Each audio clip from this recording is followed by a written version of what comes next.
Learn English with Anne's Academy. Prefix Exercise 6. Prefix is a letter added before a root word to change its meaning. Ill or irrelated prefix. Both have the same meaning, not or opposite of. So we see some words related to this.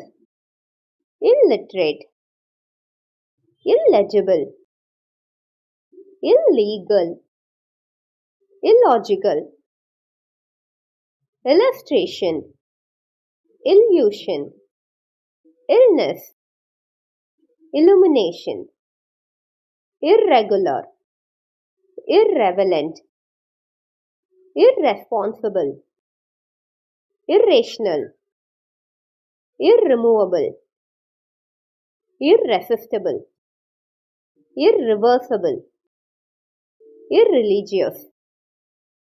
So now it's time to comment a prefix word. Thank you.